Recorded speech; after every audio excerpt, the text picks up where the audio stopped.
Delhi liquor కేసులో arrest అయిన Kavitha, Manish Sisodia judicial custody పొడిగించింది రౌస్ అవెన్యూ కోర్టు.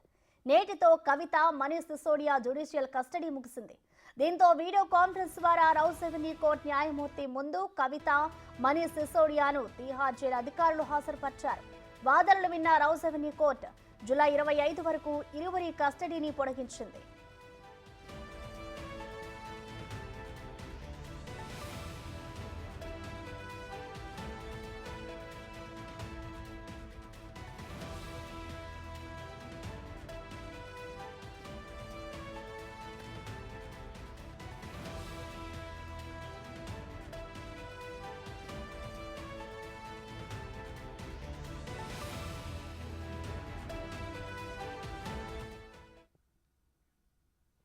దీనికి సంబంధించిన మరింత సమాచారాన్ని మా ప్రతినిధి ఢిల్లీ నుంచి శివ లైవ్ ద్వారా అందిస్తారు. శివ, చెప్పండి మరొకసారి. అయితే కవితకి అలాగే మనీష్ సిసోడియా కస్టడీని అయితే కోర్టు పొడిగించింది.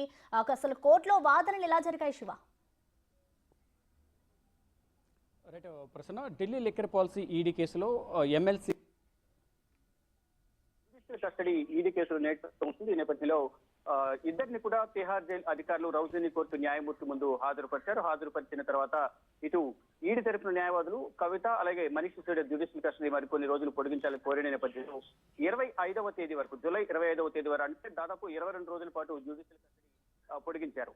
ఇటు ఇద్దరు కూడా కవిత మార్చి 15న ఈడీ కేసులో అరెస్ట్ అయ్యారు. మరోవైపు ఇటు మనీష్ సిసోడియా 2023 మార్చిలో మనీష్ సిసోడియా కూడా అరెస్ట్ అయ్యారు. దాదాపు మనీష్ సిసోడియా అరెస్ట్ అయ్యి 15 నెలలు పైన కావస్తుంది. కవిత అరెస్ట్ అయ్యి 100 రోజులు పైగా దాటింది. కానీ ఇప్పటి వరకు కూడా వారికి సంబంధించిన అనేక ఆధారాలు మా దగ్గర ఉన్నాయి కాబట్టి ఇద్దరు కూడా సమాజంలో పలుకుబడి ఉన్న వ్యక్తులు. కవిత ఎమ్మెల్సీగా, ఎంపీగా చేశారు, ఇప్పుడు ఎమ్మెల్సీగా ఉన్నారు.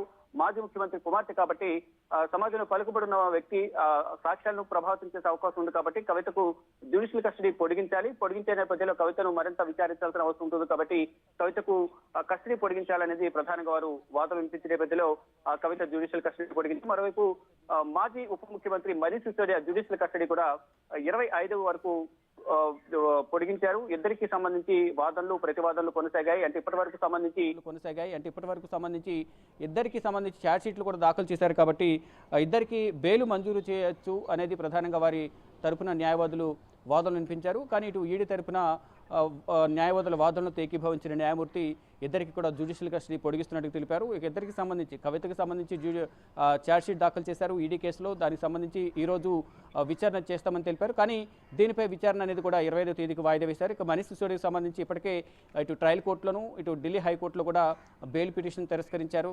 ఆయన సుప్రీంకోర్టును ఆశ్రయించినట్టు తెలుస్తుంది. ఇటు కవితకు సంబంధించి బెయిల్ పిటిషన్కి సంబంధించి కూడా ఇటు మధ్యంతర బెయిల్ను తిరస్కరించింది ట్రయల్ కోర్టు. అలాగే రెగ్యులర్ బెయిల్ కూడా సిబిఐ ఈడీ కేసులో తిరస్కరించిన నేపథ్యంలో ఢిల్లీ హైకోర్టును ఆశ్రయించారు. ఢిల్లీ హైకోర్టులో కూడా బెయిల్ పిటిషన్ను న్యాయమూర్తి స్వర్ణకాంత శర్మ తిరస్కరించారు. ఈ నేపథ్యంలో త్వరలోనే సుప్రీంకోర్టును కవిత తరపు న్యాయవాదులు ఆశ్రయించే అవకాశం కనిపిస్తోంది.